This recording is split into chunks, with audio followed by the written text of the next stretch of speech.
আসসালামু আলাইকুম। আমি আগের ভিডিওতে দেখিয়েছিলাম যে আমি অনেকগুলো গাছ নিয়েছি। তো সেইগুলোই আজকে পটিং করব।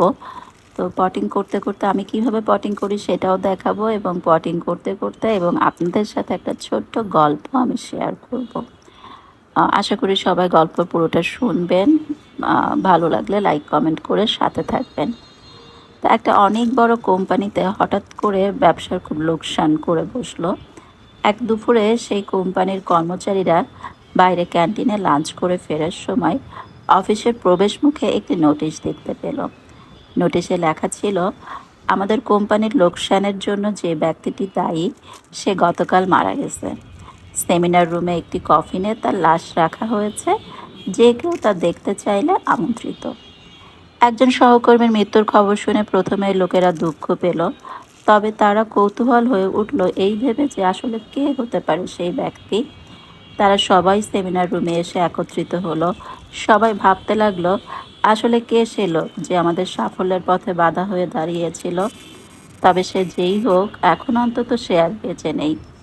একে একে তারা যখন কফিনের কাছে গেল এবং ভেতরে তাকালো, হঠাৎ তারা কেমন যেন বাকশূন্য হয়ে গেল, হতভম্ব হয়ে গেল, যেন তাদের খুব আপন কারো লাশ সামনে রাখা ছিল। কফিনের ভেতরে আসলে রাখা ছিল একটা আয়না। যে ভেতরে তাকিয়েছিল সে তার নিজের চেহারাই দেখতে পাচ্ছিল।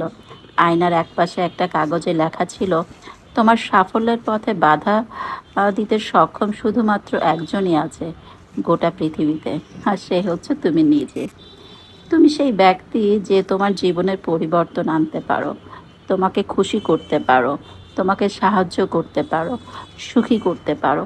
তোমার জীবন তখনই বদলে যায় না যখন তোমার অফিসের বস বদলায়, যখন তোমার অভিভাবক বদলায়, তোমার বন্ধুরা বদলায়। তোমার জীবন তখনই বদলায় যখন তুমি নিজে বদলাতে চাও।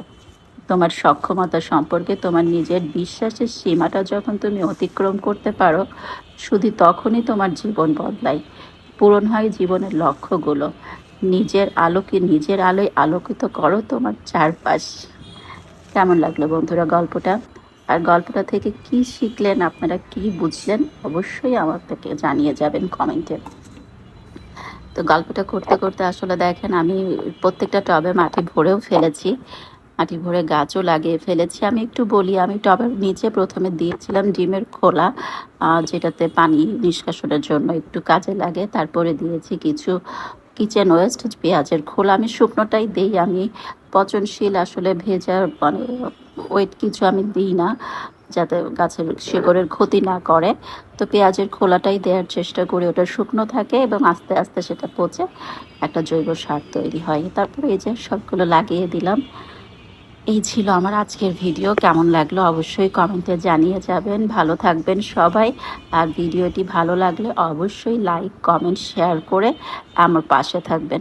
ভীষণ অসুস্থতার মাঝেও আসলে এতগুলো পটিং করা আমার জন্য খুবই কষ্টসাধ্য। তারপরেও আবার সেটা ভিডিও করা, এক হাতে করে সেটা আবার এডিট করে একটা প্রেজেন্ট করা, এটা আসলে খুব সহজ ব্যাপার নয়। আসলে আপনারা যারা করেন তারা সবাই জানেন।